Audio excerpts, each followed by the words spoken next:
Ladies and gentlemen, in this Diplomatic Forum talk show, we would like to invite your participation to join in our dialogue by presenting your questions directly to our speakers. And please, during our event, feel free to record everything, but please turn down your phone, like the volume, so that just put it on silent. Thank you very much. And now, ladies and gentlemen, I would like to invite the host of today's Diplomatic Forum, Daulat Pane. Ladies and gentlemen, Daulat Pane is a senior journalist of our Voice of Indonesia. He is the sub-coordinator of program and production for American and European services at the Voice of Indonesia. By the way, he was assigned at the Korea Broadcasting Service, or KBS, for 2 times, in 2006 and also 2015. And he covered various national and international events.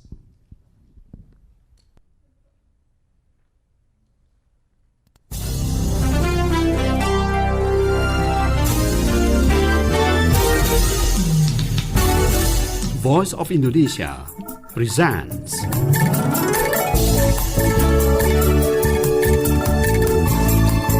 Diplomatic Forum, a talk show analyzing strategic issues and global perspectives. From Indonesia to the world.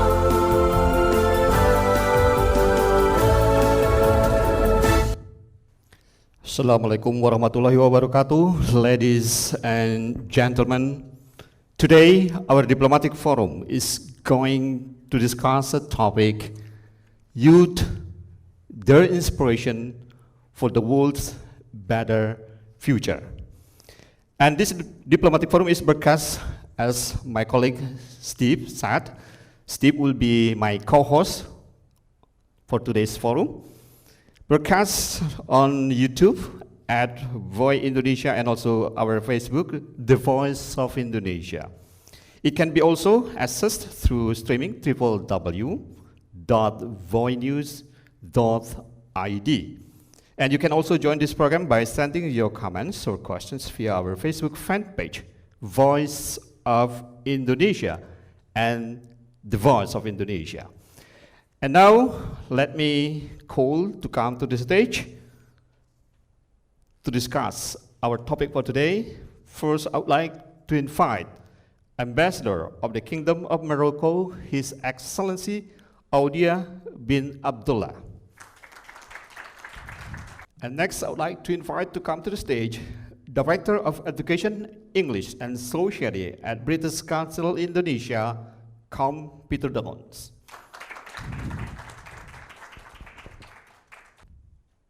Please sit down. And next, I would like to invite to the stage special staff of the Ministry of Youth and Sports Affairs for Millenial Creativity and Innovation, Mrs. Alia Noorayu Laksono.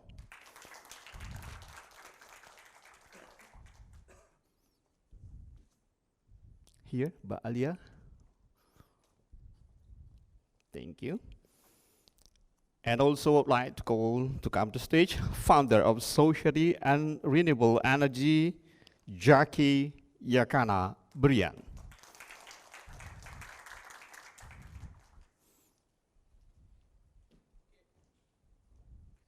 Steve.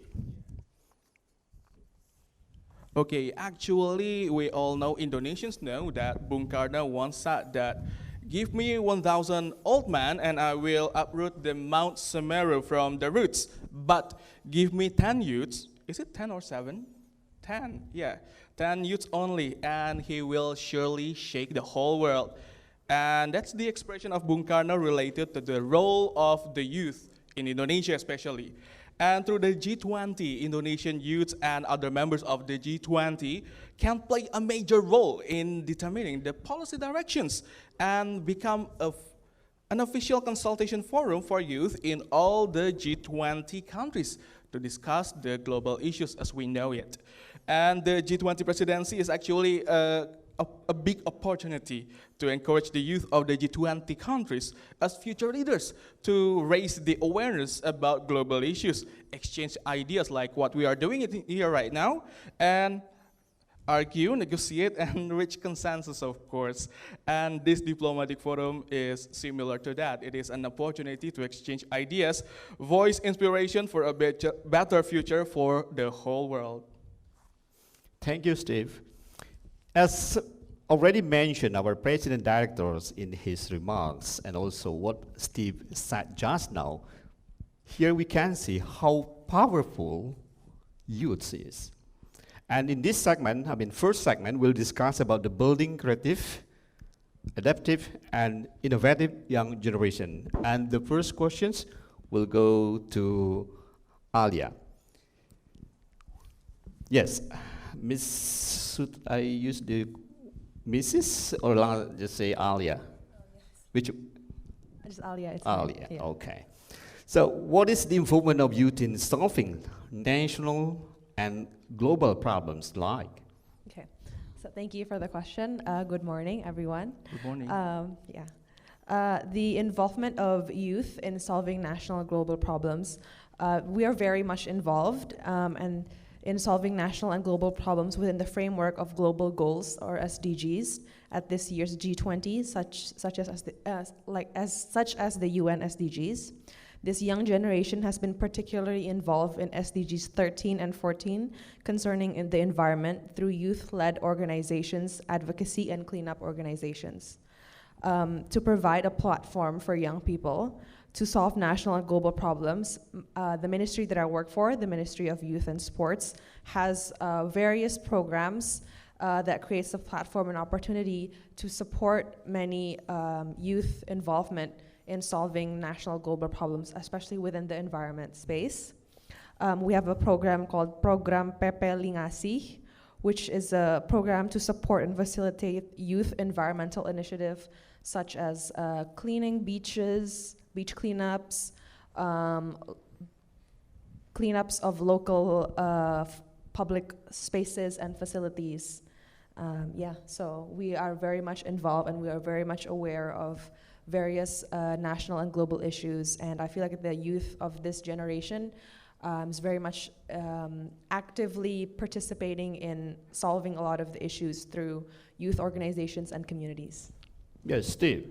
And by the way, not only about the cleanups, I hear here that actually the youth of Indonesia are also joining in the renewable energy, and we have the right person in here. Zagy, what do you say about this? Thank you so much. Thank you so much for the opportunity. But I think in the energy sectors, we know that the global want to maintaining the global temperature below 2 degrees Celsius, and if we don't put the youth as the play a key role to achieve the global movement, I don't think that we can shape a better world. As Indonesian, the president of Indonesia said that the energy transition already put in the main issue of the G20. And of course, the Ministry of Energy and Mineral Resources involve young generation as much as possible. For example, we are supporting the G20 to show to the world, but that Indonesian youth already contribute in the grassroots level, and also create another level to support the policy of the energy transition, I think. Okay, but they say that we are against companies. Do you think that the upwards level of the youth can do that too? Yep. Really? Yeah. That's a very optimistic view, sir. Okay, Jackie, I'm very interested what you said just now about supporting the government through the G20. What kind of supports do your organization do? Okay, it's a very good question and good opportunity to answer in this forum.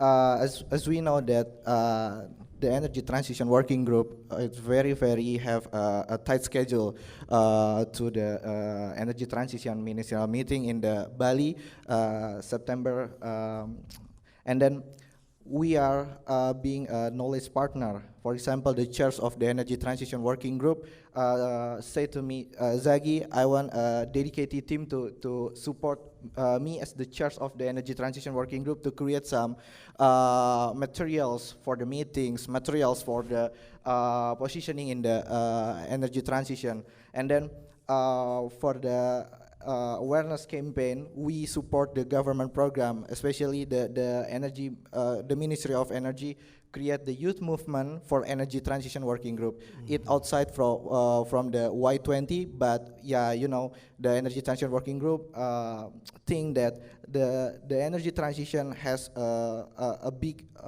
issue in Indonesia. So yeah, we are creating some programs to support the government for the G20, I think. Okay, thank you, Zagy. We'll be back later. And I will go to Dons first, Steve. Peter Dons, so as a member of the G20 country, so how is your government attention to the youth, of course? As we know that our first president said, as Steve just read just now, and also what our president director said, that the youths are very powerful. Yes, please. Thank you very much. Good morning, everybody.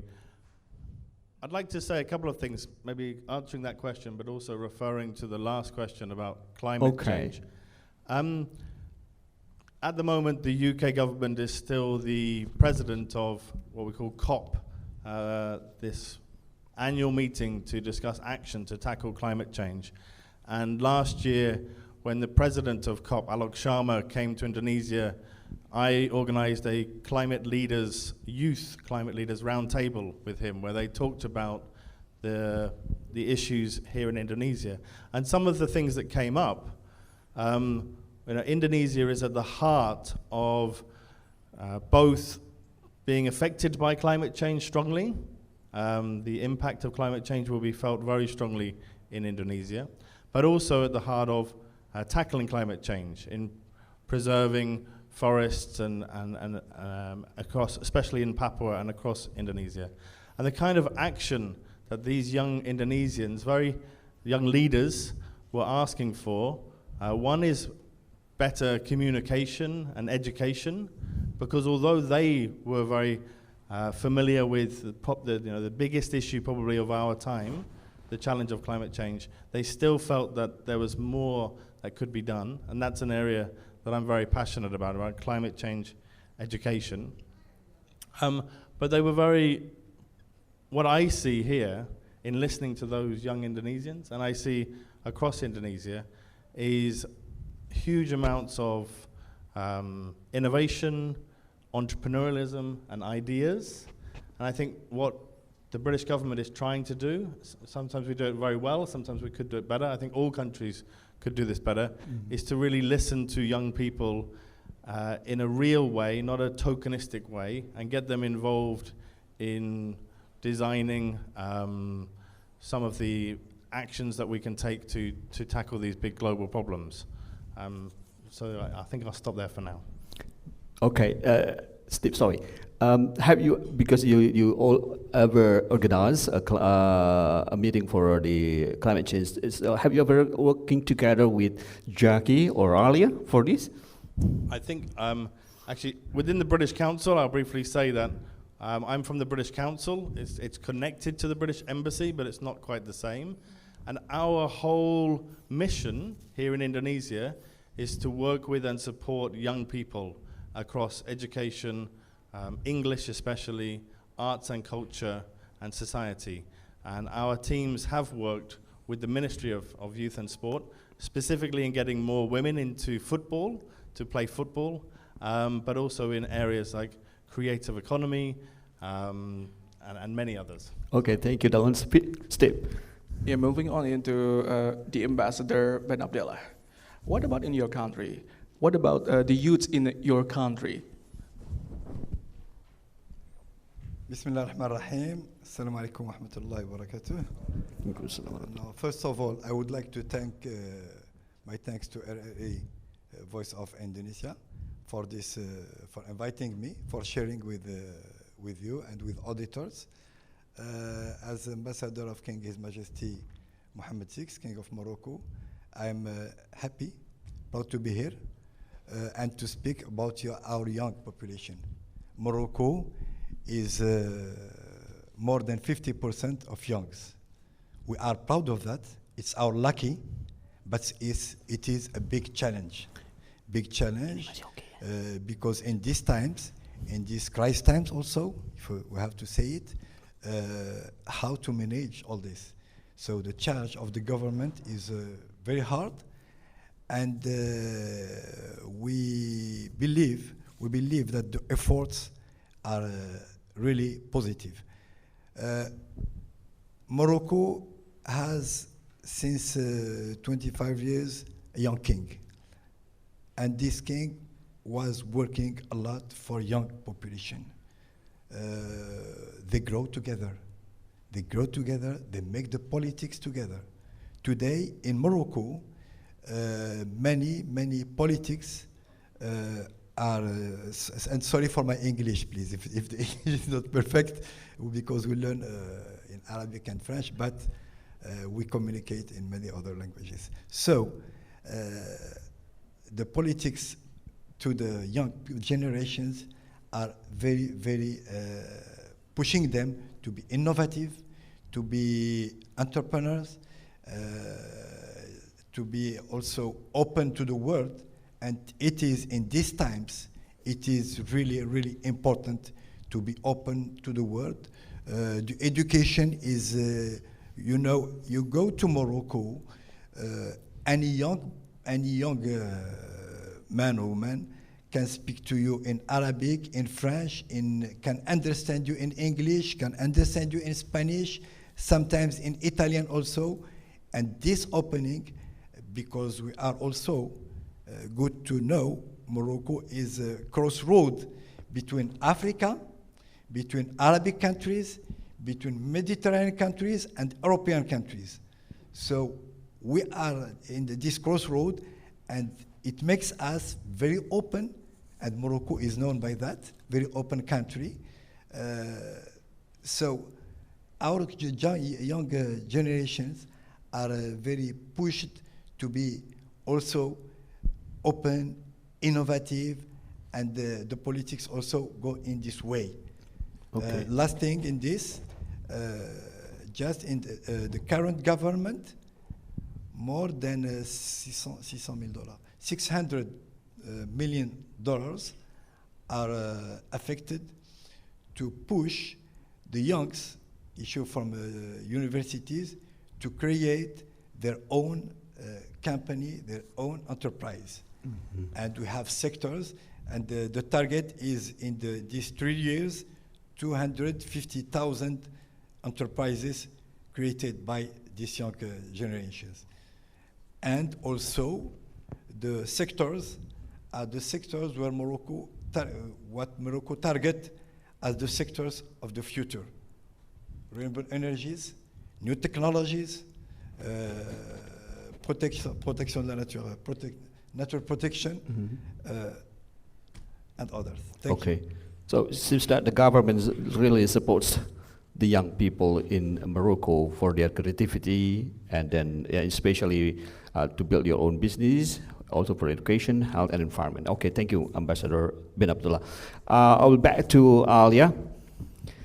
I'm sure that you are involved in the Y20, right? Yeah. So in Indonesia's G20 presidencies, so what issues have been raised by many young Indonesians so far that maybe you have discussed for several meetings before now in Y20? Okay, so Y20 is Youth 20, and that's the young people working group. Yes. The issues raised by the young Indonesians are reflected in this year's topics of the Y20 pre-summit and summit events that are hosted in about 6 provinces across Indonesia. And the building on the SDGs, the issues that are discussed: youth employment, digital transformation, building a sustainable and livable planet, and fostering diversity and inclusion. So it's 4 topics. and these are the issues that are continued to be discussed. And many youth organizations and communities that exist right now have already been involved with these 4 different topics. That's why with each pre-summit event, we invite young representatives of youth communities and organizations that are involved with the topic that's being discussed that month. So if it's digital transformation, then we invite communities that are involved in digital transformation to participate in the town hall meeting and have a group discussion and share their thoughts and listen to the speakers and all that. So from those 4 issues, which one or ones that discuss, a very the member, I mean the participants of the meetings discuss a lot. I think it's all of it So is very thoroughly discussed. Yeah, but I think the most special one is the last topic, which is the diversity and inclusion, because it's usually 3 topics per summit, per Y20 summit. But in Indonesia, because we really want to push forth our diversity, because our diversity is the core of being Indonesian. It's what makes us special. It's what makes us our country. It's the core of our identity as Indonesians. So I think the diversity and inclusive topic that is one of our most important discussions. Okay, thank you, Alia. Steve? And this question is to Zagy actually. Do you also join the event or not? Yeah. Related to the pre-summit, I have not attended the pre-summit yet, but yeah, I joined the Y20 Finalist Award, and I'm being one of the Y20 awards in 2022. Yeah, maybe in the summit, I could also attend to the Y20 summit, I guess. And what kind of things that you prepare for that? Yeah, I think from my side, because I don't involve much more in the Y20, yeah, I think we support regarding the materials to be able to give the Y20 committee knowledge regarding the renewable energy transition.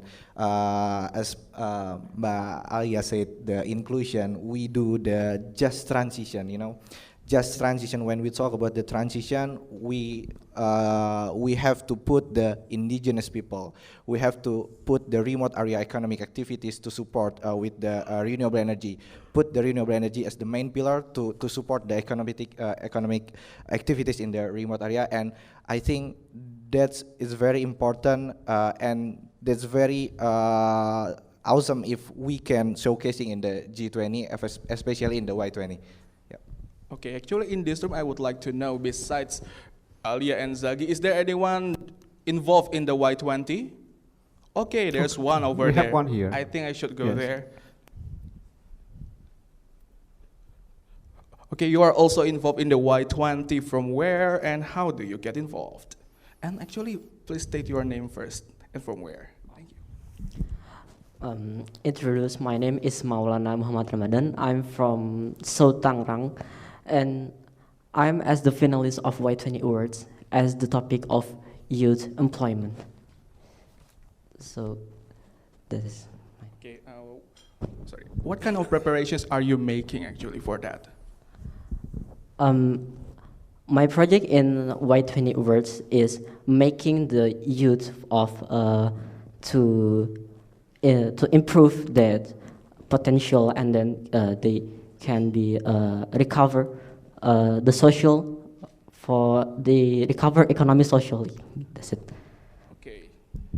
Okay. Thank you very much. Yes, Maulana, yeah? Yeah. Okay, thank you, Maulana.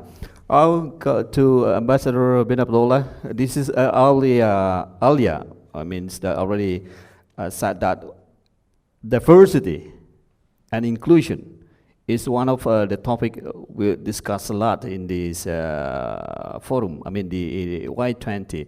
So how is diversity and inclusion working in your country? Here we have Indonesia, we are a very diverse country. We have hundreds of tribes, yeah, and this is being together what you call the Bhinneka Tunggal Ika, diversity, unity in diversity. So, do you have a diverse? Okay, d'accord. No, of course, like I told, that our situation, geographical situation, makes us Arabs, Berbers, and also affected by other cultures. So this opening make the managing of this multicultural aspect in Morocco important, but in the unity. We are lucky to be a kingdom and to have a king who is guaranteeing this unity, and in this unity we can grow together. Okay. Nothing more than diversity, and nothing more interesting, and nothing more important than diversity to grow together. And in the diversity, it's also the working together. There is no difference in Morocco between man and woman. Maybe we will speak about that. There's no issues of gender. No, not issues of gender. Okay. Really, we, and as a Muslim country, we have to say that as a Muslim country, we work a lot on that. We work a lot on that because sometimes, you have some spirits who, conservative and modern. Always we have this dichotomy, conservative and modern, but once again, the king is the protector of all our religions, and he is the one who guarantee this opening and this balance. And I really think that Morocco success on that. Okay. And it's given, the country is given as a model of this opening and this managing the diversity. Okay, thank you. Thank you. Yes, Steve? And actually, Your Excellency, how do you think about in Indonesia? Is it similar with your country in achieving that diversity and also the inclusiveness? I really thank you for this question. Since I'm in Indonesia almost 6 years, and since when I arrived, I realized one thing, that Morocco and Indonesia, we are the limits. Geographically, if you open the map world, we are the limits of Islamic countries. Indonesia, one side, and in the other one, Morocco. We are too far, but in our aspect, in our daily life, we are the most close countries. We are the most close countries in opening Islam, in opening society, in diversity, and between us, I don't know what happens. Between our two countries, I don't know what happens. So, always I say, we are the wings of peace Islam. Morocco and Indonesia. We are real on the same way, on the same opening, on the same Islam of Tasamuh, Islam of Wasatiyah, and this is really important to open to the other world. Thank you. Okay, before we continue to the next questions, let's enjoy this one first.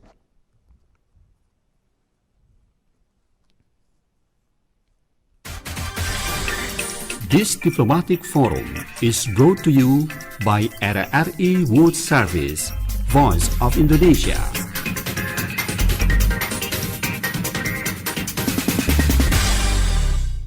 Okay, thank you. You are still diplomatic forum.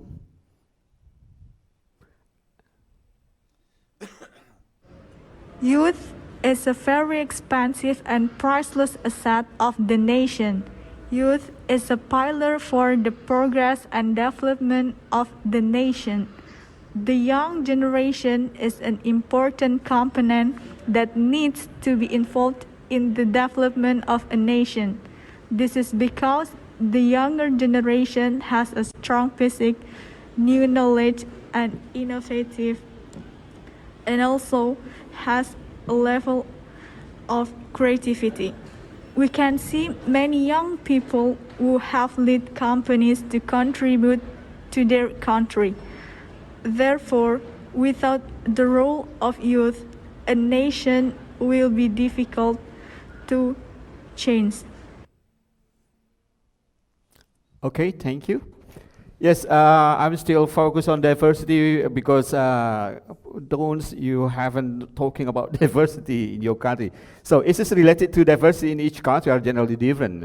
In UK, of course, no exception, right? So how does your country maintain and apply it in a daily life? Thank you very much. One thing I would say is that although most people know the UK, I think, and most people know London, most people don't actually realize how diverse the UK is.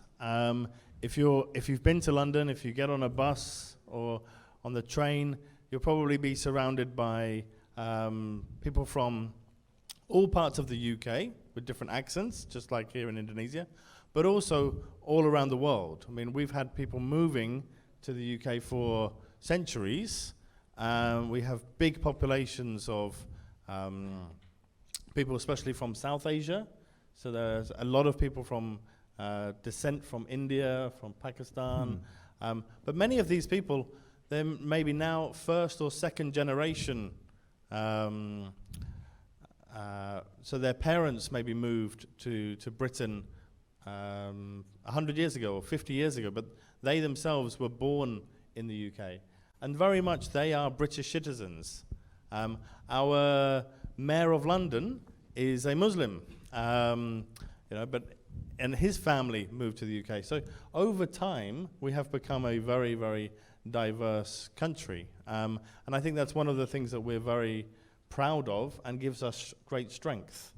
We have welcomed people to the UK over time, and they have helped keep the UK a strong country. One brief thing I would say about Indonesia, if I may, is, and I've been here for almost 10 years now.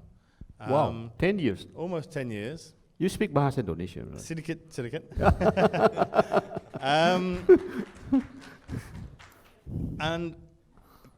People always, there's a couple of phrases that I like. If you think you know Indonesia, you don't really know Indonesia, because it is so diverse and so big that I'm still exploring, and I'm still meeting people with quite different personalities, different languages. It's an incredible country. But it is also, somebody else has said, that Indonesia is possibly the biggest invisible thing in the world. Because not enough people know about Indonesia. And I think that is changing. Certainly by hosting very important summits like the G20, it will change. But Indonesia has so much to offer and is way beyond the West and even the UK in some areas. And I think in areas like digital entrepreneurialism of young people, people here are much better on their smartphones than people in my country, I would say. So, to continue that, do you think that diversity and inclusion, as Alia said, is one of the main topics in this discussion? I mean, why 20 discussions? Do you think it's already a right choice to discuss? I think it is. I think at the moment there are a lot of challenges in the world, and one of the problems is more division, sadly, and conflict in many parts of the world. And some of that is there are many reasons for that. I think unemployment, I think disinformation on social media. I think there are many reasons for, unfortunately, there's a rise in intolerance in some places in the world and conflict. And in order to change that, we need to talk more about the importance of inclusion, mutual respect, mutual understanding. And Indonesia is very strong in that area and is a role model. So I think putting that on the agenda for G20 in Indonesia, where you have such diversity but also harmony and strength through that diversity, it's a great choice to have on the G20 summit. Okay, clap hands for all the speakers today. Yes, Steve? Yeah. Can we give the time for the floor to raise those questions to our speakers? Yes, of course. So everybody here, if you want to ask, just raise your hand and I will approach you. And by the way, we have 5 bags of souvenirs for wow. the questioners. And finally, we got one right after we mentioned Okay. about the souvenir, actually. Yes, smiling too. I'm sorry, I'm joking. By the way, before you ask, please state your name and where you are from. Thank you. Please stand up. Yeah. Okay, good morning. My name is Christian Humala Butar. I'm a journalist from Bekasipedia.com. I would like to ask the guy from the British Council.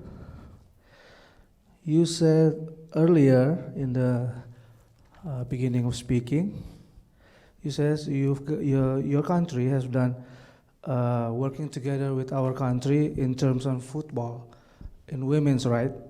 So I would like to say to you that we have many also not only women but the guys who are, let's say we have 4 lungs. The guy from Papua, they can run, they never get tired.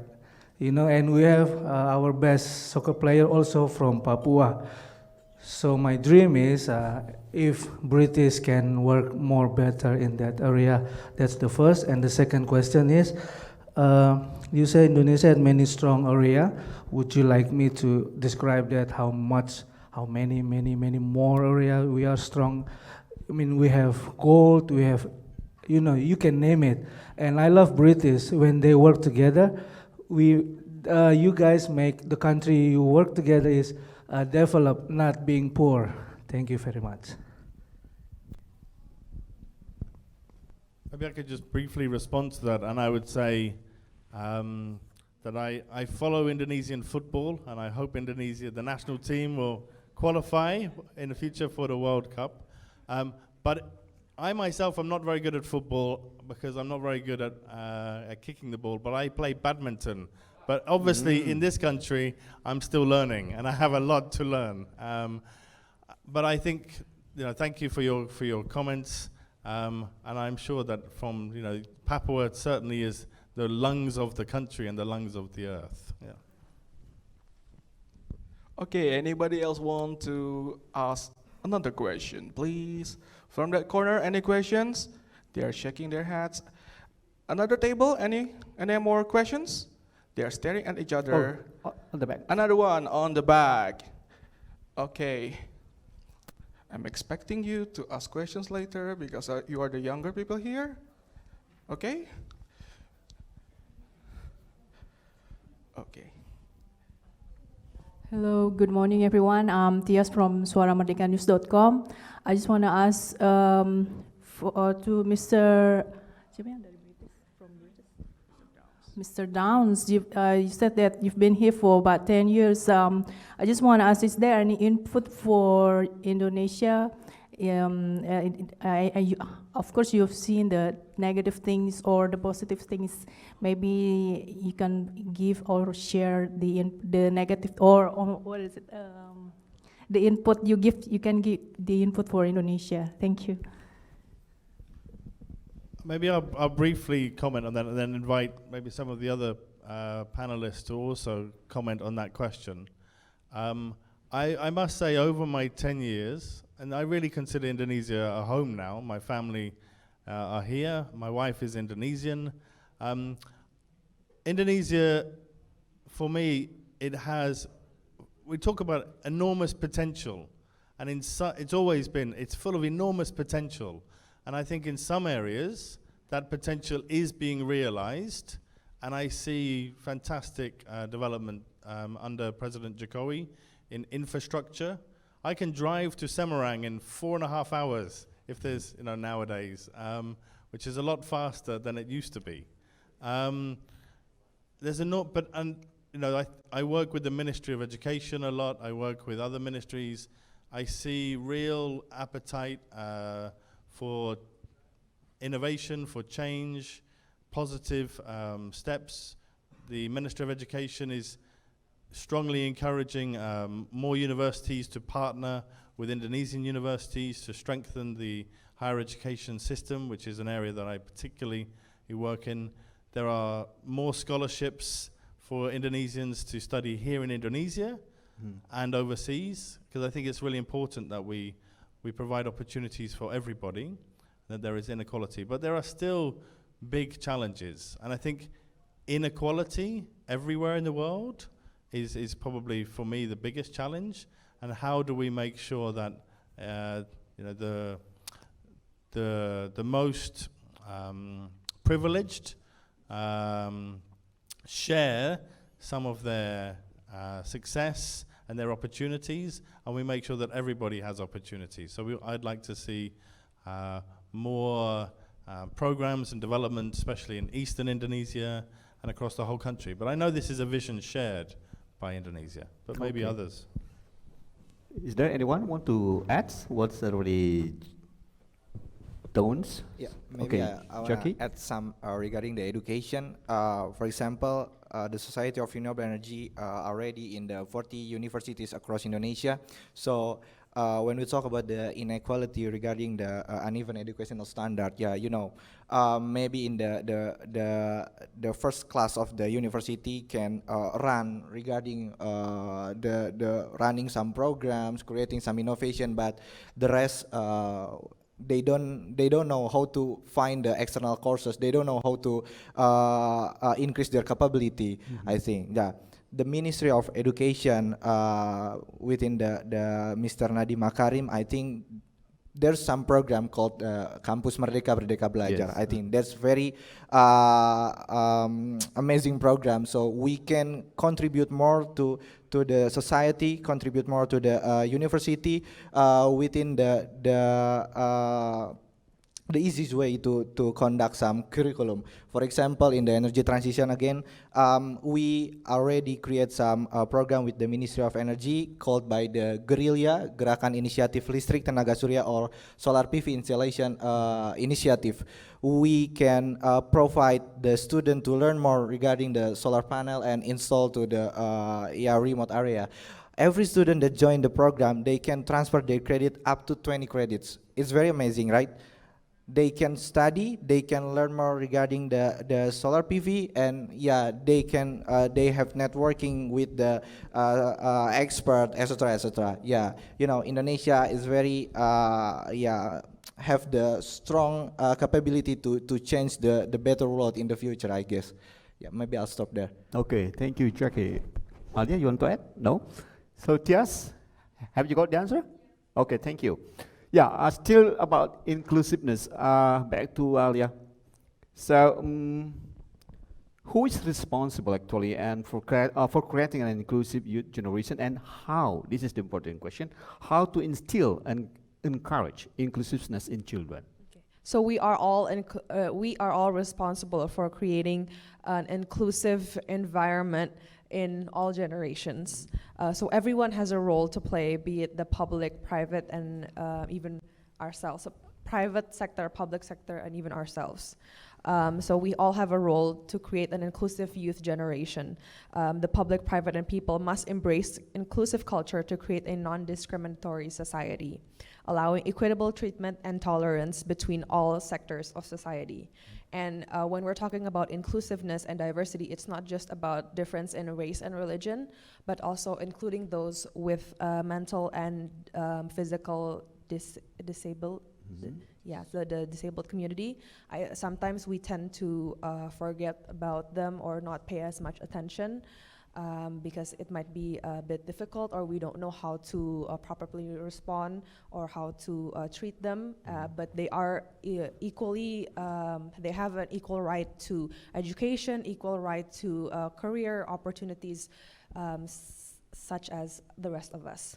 And when it comes to children, I'm not a parent yet, but should I be one day, I think it would be best for me and my partner to expose our future children to the diversity of Indonesian culture. Because if we know more about other people's culture, then we can understand them and we can learn to respect them. Sometimes it's difficult for us as humans to not be afraid of something that's different. And that's normal, that's just human nature. But minimal. If you don't understand, you could respect, as long as we're not hurting one another. You do you, and I do and I do me, and then you do things according to your culture and beliefs, and I do the same according to my culture and beliefs.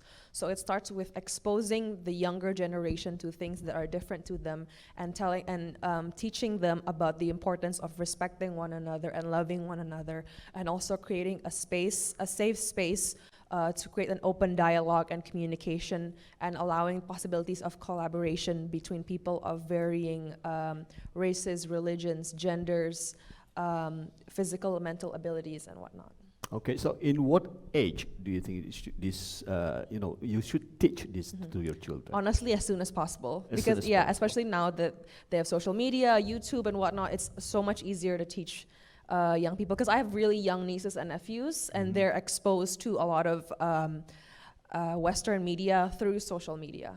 Okay, thank Yeah. you. Don't, before we come to the next segment, you have your family here in Jakarta, in Indonesia, as Alia said, sorry. It is important to teach this diversity. So how you do this in your family? I was reflecting actually. Yeah, I have quite a young son. He's almost 2 years old. I think even at that age, he goes to a playground. We take him to play, and he plays with children, and there's quite a different mix of children in that playground. Even these days on social media, as Alia mentioned, there are certain cards. I try not to let him watch the screen, but he likes to grab my phone. But there are certain cartoons. I'll tell you one, actually. It's called Daniel Tiger. Daniel Tiger is a Canadian cartoon, but it's full of very positive stories. It teaches parents good parenting, and it has messages, not heavy, but very light messages of inclusion. So I think at almost any age. But I agree with Alia. Things like representation in course books, and I know the Ministry of Education is doing work in this area right now. So we have women in jobs rather than women just at home, or we have people in wheelchairs in jobs. So when students are studying, the kind of role models that they see, whether it's through their course books or through our behavior, how we work and who we employ, then I think that we have to set positive examples, and that's how we will help young people to really be inclusive themselves. And as Alia said, the more exposure people have to different people, whether it's different people in Indonesia or people from overseas, the more they'll see that everybody is just the same. Okay, thank you, Dons. Give a big hand, come. And let's enjoy this one. This diplomatic forum is brought to you by RRI World Service, Voice of Indonesia.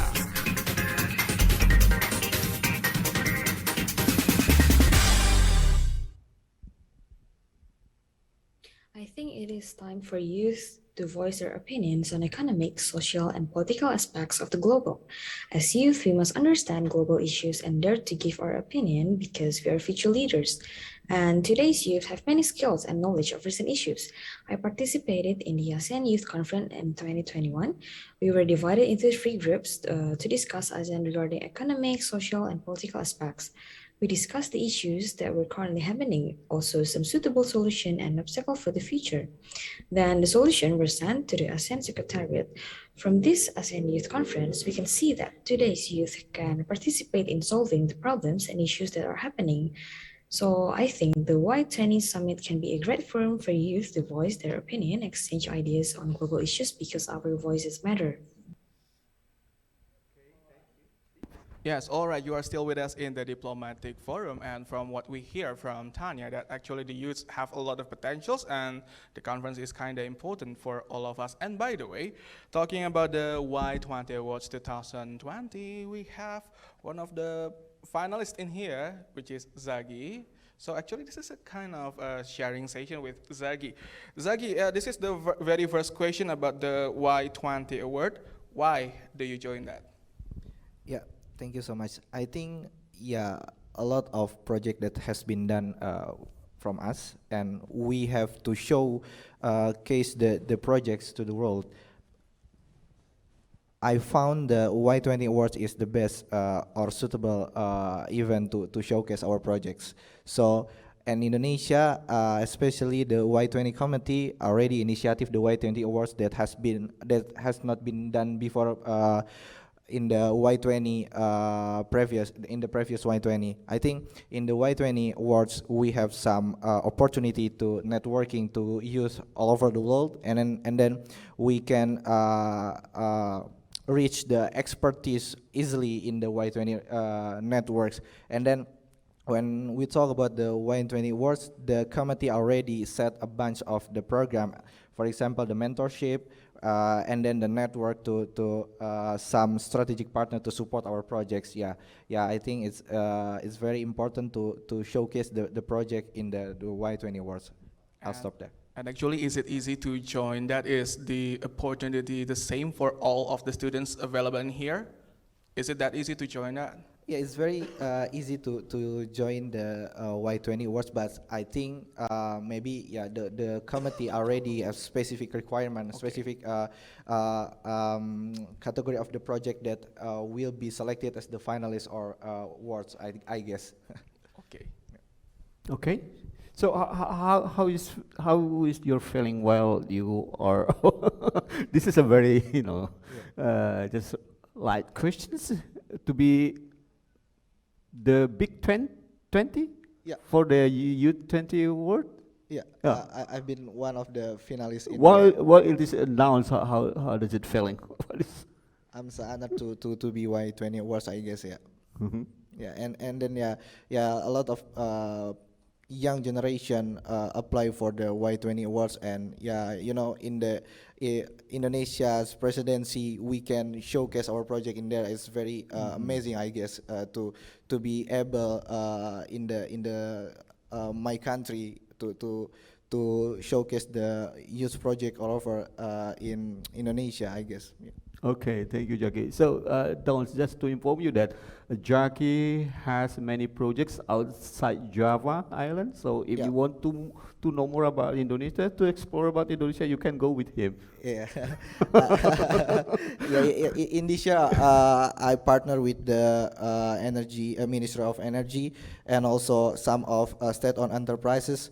We installed the solar PV with the total 52 location in Indonesia outside Java, I guess. Yeah, it's very nice to know regarding diversity, inclusion, and etc. I can talk a lot more regarding inclusion in this forum, I guess.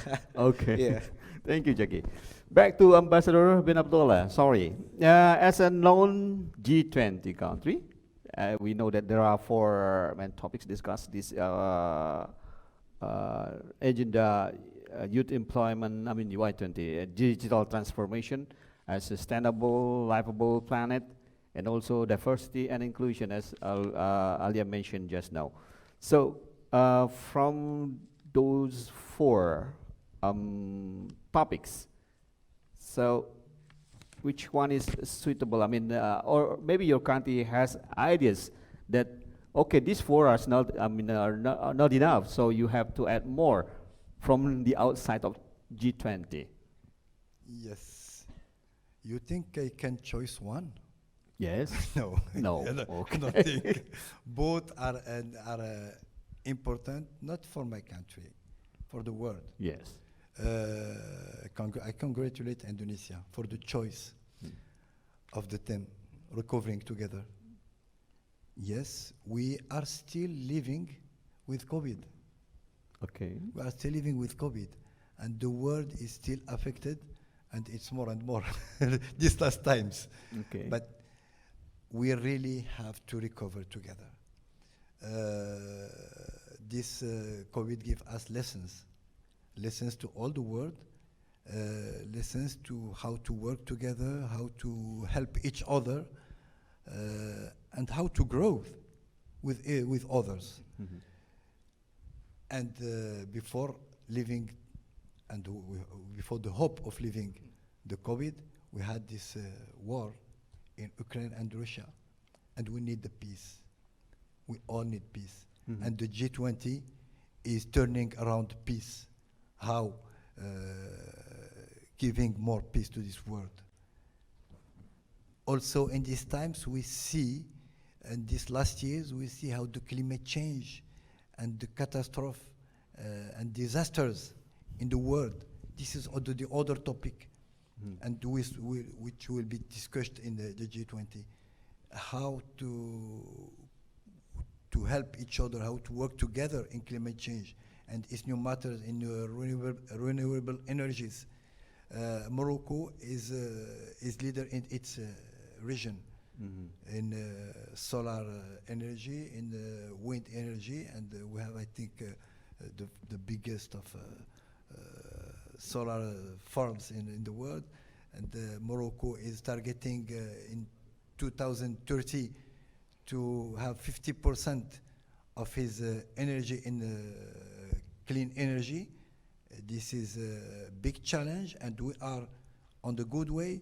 With the UK, we have a big project to export energy, clean energy to UK, because we have sun, and we learn how to use the sun for energy.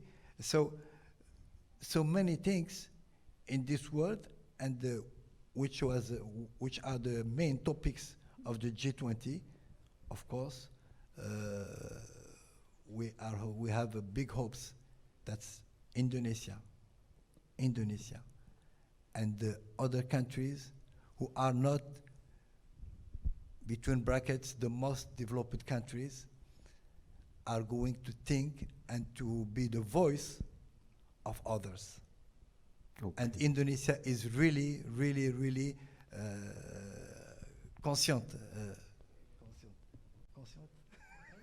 aware, yes. Is really aware of this, and really defending this cause of these other countries. Okay. Thank you. Thank you, Mr. Benabdellah. Give a big applause, please. By the way, in this room we have one of the person who people maybe know, some of them know. I don't think the youngsters know about him. Actually, we have the member of the supervisory board of RRI in here, Bapak Muhammad Kosnaidi. I'm sorry, sir, there is no souvenir for you. But would you like to give us your opinion about our theme today, and also about the youths in general, both in Indonesia and in the world? Thank you. Maybe I will talk in bahasa Indonesia. Okay. Terima kasih. Thank you very much. Kami dari Dewan Pengawas Lembaga Penyiaran Publik Radio Republik Indonesia sangat mengapresiasi forum ini. Kami sangat menyadari bahwa generasi muda adalah masa depan Indonesia. Karena itu salah satu kebijakan yang ditetapkan oleh Dewan Pengawas terhadap pengembangan Radio Republik Indonesia adalah penguatan siaran luar negeri. Dan siaran luar negeri hari ini melakukan hal yang sangat positif dengan menggelar Diplomatic Forum yang fokusnya adalah generasi muda. Terima kasih atas apa yang dilakukan oleh siaran luar negeri. Mudah-mudahan kegiatan seperti ini bisa berjalan lebih baik lagi di masa-masa mendatang. Thank you. Okay, Pak Kosnaidi is a member of our supervisory board in Radio Republic of Indonesia, and he said that he really appreciate all the speakers for your time and ideas today, and also he also thanks the Voice of Indonesia, the organizer of this forum, because this is in line with the policy of our supervisory board about empower youth. So this forum is, a reflection how Voice of Indonesia involve or give its contribution to empower youths of Indonesia and the world. Yeah, Steve. Okay, now we open again the, how do we call it? The chance for the floor to ask from over there. Do you have any questions? We have we have one in here. How many? 1, 2, 3. 3. Okay, Yes, I'm we not have trying to be sexist in here, but let's ladies first. As long as you feel comfortable. Okay. State your name, which university, and your question. Thank you very much. So, good morning. My name is Nabila Masyamas Mulyahartono, or you can call me Mulyo or Chacha. Chacha, okay. Thank you. And I am aware that I represent my university, it's Trilogy University, and also represents the youth community as well. And according to our entire discussion that youth have the main role to make changes, right? And I'm aware that to understand and eventually taking that role, we as the youth generation have to understand the problems that happening around us, whether it came from regional, international, or national as well. And lately, I realized that in our country, there's a lot of problems that happen that is connecting to diversity. And we're talking earlier about diversity, and I believe that when we're talking about diversity, indigenous people is also part of diversity as well. But lately, there's a lot of problem that happen that is kind of forgetting that the indigenous people is part of the diversity, such as what we call as IKN, and also the area expansion at Papua and many things else. So my question is how to increase the society's participation in government decision to make regulation, especially to indigenous people, and also to youth to have that participation as well, to help and also having participation when the government wants to make a regulation. I would like to have this question answered by Alia. Thank you. Do you get the point? Okay, so the question is how to increase the participation of youth. Yes, Chacha? Yes, the participation of the youth in the diversity, issues of diversity and others, education and others. So as previously mentioned by myself and my friends in the panel, it starts with communication. I think as a representative of the government, from the government of Indonesia and governments of several other countries, we need to create an open dialogue, invite those of members of the indigenous communities, and have those representatives of members of indigenous communities be in the government. As in elect those members, elect those people into positions of strategic positions in the government, or appoint. I didn't get elected, I got appointed because it's not an elected position, yes. My current position. So we have to help those indigenous people who are active in their community, have created programs, have helped others in their community, who are activists in their communities, help them get elected, help them get appointed, and push for representation of those indigenous people in higher positions of the government, such that they can voice what they need, what their people need, what their families need, what their communities need, what their friends need. And because if we don't have that representation, we don't know what they need. And those people who are in power, they might not understand what those indigenous people need. So we need to create an open dialogue. We need to interact with them. If we're moving to another province, if our capital city is moving to another province, we need to constantly have an open dialogue with the people that's already living in that area, such that we can assimilate and integrate with them. And we're not gonna like take over their land. Yeah. We have to collaborate and work together such that we create a harmonious new capital city. And previously, like I said, we need to appoint and elect more representatives of indigenous communities in strategic positions in government and also within the private sector as well, because it needs help because we need to collaborate between the private and public sector. Okay, it's good. Yeah, this question is open for Ambassador Benabdellah. Thank you. Just to add something, thank you, Alia, to speak about what we can share together. And in this, I would like to share with you something. Before being ambassador, I was elected man during around 20 years. And in that, I was working a lot with young generation. I thank them, there was my support. And I see how the society, if I give this, that to say that we can share how the society is growing. First, we learn about internet, of course, social media and internet, of course. Yeah.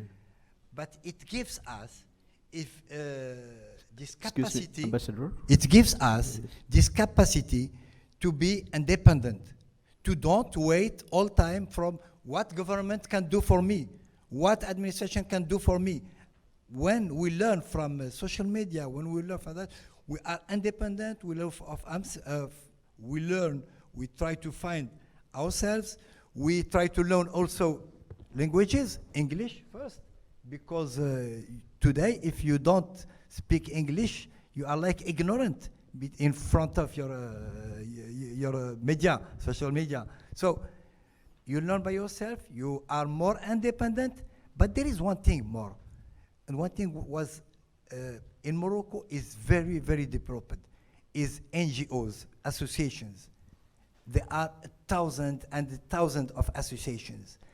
And also in every province, they are competing. They are competing between them. So this spirit of competition, this spirit of doing by yourself, this spirit of to try to be independent is what can build a nation, is what can build the future of a nation. And we work a lot on that in Morocco. It's something which become natural, and I think we have to learn from. Also, there are great programs in Indonesia, and great things happening in Indonesia. And they see, when I go outside and they see all these new places opening and managing by young people, it's happy to see that. And also we have to learn from you. So exchange with the world, exchange with all nations, and all of us will learn from each other. Thank you. Okay, thank you, Ambassador Benabdellah. Don't you want to add? Yes, I'll just say a few words on this area. I agree with both of the panelists and their comments. I think it's incredibly important to empower young people to get involved at school and university in community action projects. That's where it starts. And I think with these programs like Campus Merdeka, that's what the government is trying to do. So people can first learn how they can make a difference in their school or in their university or in their community. And then, as Alia said, later on, giving more opportunities for people to have a real voice, maybe get into a position of influence. We want representation from across Indonesia. A couple of years ago, before the pandemic, I was very lucky to work with one of the president's special youth staff. So I was very happy to see that President Jokowi had a special group of youth advisors, and I think it was Ayu Kartiki Dewi. I'm sorry if I got the name wrong. I was one of those, and we organized an interfaith dialogue in the presidential palace with 17 different groups, all religions, sharing our views and experience and talking about issues. And that kind of thing, I think, needs to happen across Indonesia. And the last thing I would say, again, a great thing I know and that I really like about Indonesia is the Pancasila and the values of the Pancasila and how that is being emphasized throughout the curriculum. Thank you, Don. Jackie? Yeah, I want to add some regarding our activities in the rural area. I strongly recommend to you to learn more regarding the framework, how do we increase the indigenous people activities in the remote areas. First of all, you have to bring pentahelix models. When you want to increase their economic activities, you have to provide capacity building for them.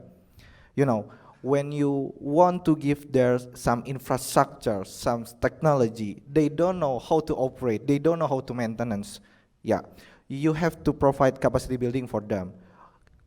You have to engage with strategic partner, for instance, some institutional providers, they related to certification, I guess, and then you have to bring some financial institution like foundation, NGO, etc., etc. And what are the main stakeholders in the ecosystem is the government. If the government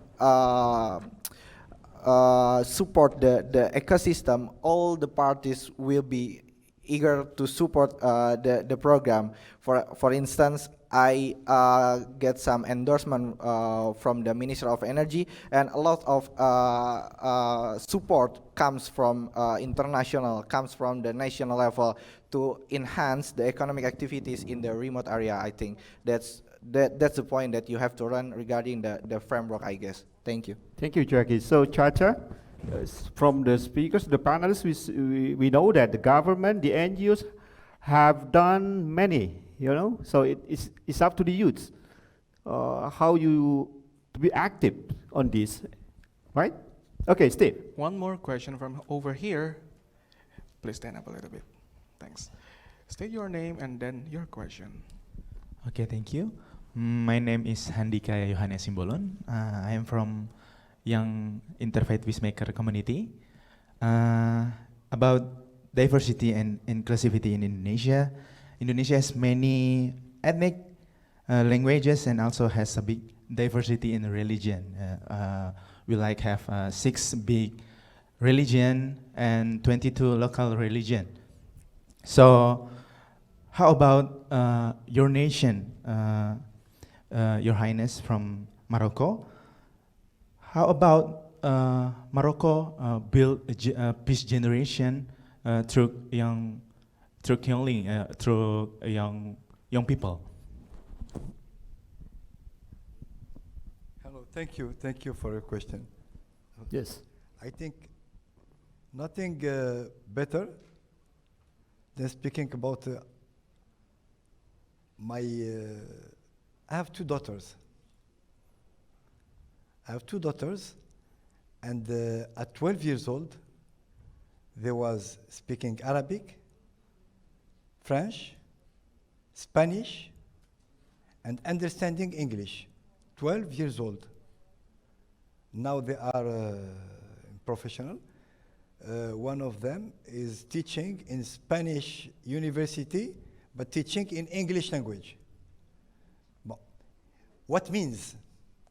It's just an example. What means? It means that the opening to other cultures, the opening to other languages, it's something essential. If we don't do that, we stay in our place and we don't grow. It's important. The diversity is not only slogan.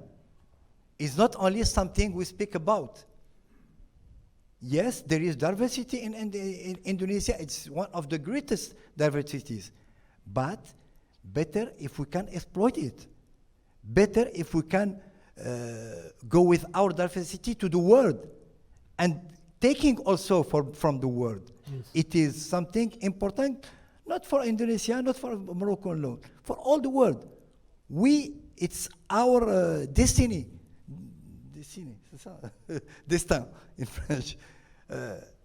Myself and all Moroccans, we study in Arabic and French, and some of us Arabic and English. We consider that it's a minimum, and language is culture, and language also build the personality that you are not closed in your own world. You are built to be open to others. And this is really important. Thank you. Okay. Thank you, Mr. But before we come to this, so what do you really expect from the Y20 and G20, especially Y20, because we are discussing about the youth here today? The Y20. Alia is here, Jack is here. I don't know. I don't have any advice to give them. They know exactly what they want. really. And they have to push, I think. I think they have to push more and more politics and makers of the politics to work with them. Okay. Not to be just in high level and we are looking at you. No. We exist as young. Y20 exists by what they do, but their creativity, but they're powerful. They exist by that, not but what they can receive or just because they are young. Okay. Don't if they are ready to do something. Well, I think Alia and Zagy can also be more experienced in actual G20, but what I saw from COP, because the UK hosted COP26 in Glasgow last year, and in the lead up to COP, the UK government has a active climate youth working group. There is another group called COI, which every year there's a summit of youth before the actual COP itself. But what I think the good example is that when these young leaders put forward their recommendations, their proposals for action, that the host country really listens to those proposals, and the host country has an opportunity to put them on the agenda or to try to get those recommendations in the final communique that the leaders sign, just to say these are not just our proposals, these are proposals that have come from the Y20. And I'm sure and I hope that things like that are going to happen. Okay, thank you, Johns. Dons, I think it is also the same in Y20, right? There will be communique later at the end of the meeting, right? Okay, we still have one more questions from the left side. Yes, please. One more question. The mic, please. Thank you. Yes, it is from Maulana. Please stand up. Okay. Energy transition makes a big change for a country and especially for the world to future. I would like to ask to Zagy, Berian. So will there be any difficulties for people who don't know the energy transition and how to make other people or society understand of the energy transition for the future? Thank you. Yes, please, Zagy. Thank you so much. Yeah, I wanna add some perspective between the local and national and then the international. From the local, I came to the Pramuka Island near Jakarta. They don't even know regarding the energy transition. They don't even know regarding G20. They really know how can they survive for tomorrow, I guess. Yeah, but we can educate them with a friendly manners, with a suitable program. For instance, we can dialogue with them to educate the energy transition, the climate issue. How can we cultivate the energy in the local area in theirs? That's the first one. The second, we have to push to educate the student within the lower level education. For instance, SRE have education of energy called Energy. We come to the senior high school in Indonesia. We are targeting 100 senior high school. We want to educate them. We encourage the teachers to have some programs regarding the energy transition and the climate issue, so they can trigger the student to learn more how can we innovate in the energy transition itself. And we want to increase the program, wider the program, and encourage others ministry, for instance, Ministry of Education, Ministry of the Foreign Affairs, to support and benchmarking to the international school. And we have some output regarding the brief curriculum that can adapt for the teachers all over in the Indonesia, for instance, I guess. Okay, thank you, Zagy. Enough? Yeah? Don't say no? I mean, I'll just briefly add, I think young people everywhere need to know the causes of climate change. And a lot of the causes of climate change have come in the past from the West, from countries like the UK, from America. But this is a global problem. And there are many things we can all do as individuals, but the biggest impact, I think, on or tackling climate change is going to be a shift away from the fossil fuel industry and coal. And the only way that we're going to get there is if everybody realizes that, and if in a democracy people vote for leaders who can make that transition possible. Yeah. And so we have to get there quite soon. Even though climate change feels slow, the scientists tell us that we have to make these changes as quickly as possible. Okay. So I'll just say that. Yes, good. Thank you, John. Dons. Yes, seems that we are coming to the end of this forum there, but would like to have each panelist to say their closing statement. We start from Alia. I would like to first off thank you to RRI for this amazing opportunity, and thank you for the other three amazing panelists for all of the knowledge that we got to share today. Hopefully we can have more open discussions like this in the future. How about we also I would like to collaborate with RRI in the future, with my ministry and RRI. Hopefully we can create programs that really foster the spirit of agents of change within the young generation, and hopefully we could create programs and policies and things that are impactful for the young generation and help each other prepare to be in positions of power one day. Okay, thank you, Alia. Ambassador Benabdellah. Yes, thank you for giving us this opportunity and giving to Kingdom of Morocco this opportunity to share with you. And I would like to invite all Indonesians, young Indonesians, to come to Morocco, to visit to Morocco. Nothing better than coming and visiting and sharing. We have every year we have around 100 of students from Indonesia who study in our universities. Most of them study Sharia, but I will be more happy, and I try to work on that they come and study new energy, new technology, because the world is also other things and other current things. So, but come to visit first. We have the oldest university in the world, which is in Fez. The University Al-Qarawin is the oldest one, and it was built by a woman, Fatima Al-Fihriya.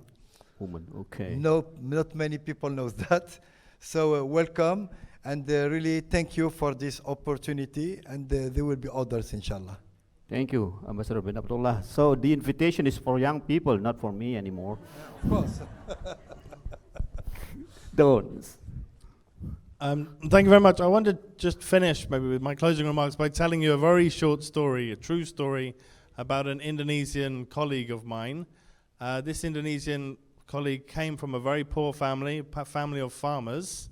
About 20 years ago, got a scholarship to go to university in Semarang, but the scholarship only covered the fees, and so her parents had to cut down teak trees in order to help her, give her some extra money so she could survive. She then got a scholarship to go to UI, but father and her parents cut down some more teak trees to help her survive. But during university, she was so resilient and entrepreneurial, and her English skills were fantastic. She started to find jobs online. She started doing translation work. Later, she built a website. And it was her English skills and her digital skills and her entrepreneurial skills that helped her to succeed. And nowadays, I'll tell you that this friend of mine has a better job than me, is a senior consultant in a climate change company, and has an online business as a side job, making money. So when you have these skills, no matter your background in Indonesia, you can succeed, but we need to help people develop those skills, whether it's in schools or universities. But this is an example of real empowerment and success that I've seen in Indonesia. Thank you, Dons. Jockey? Yeah, I wanna add some short closing remarks. I want to invite all of you to do not stop to learn more, do not stop to collaborate. Yes, we have to gather our voice, we have to gather our energy to influence other youth, especially in Indonesia, to shape a better world in the futures. Yeah, maybe I'll stop there, and thank you so much. Thank you very much, Jackie.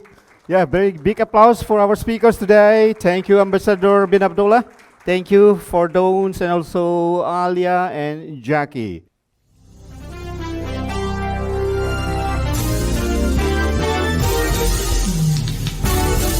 You have just listened to Diplomatic Forum.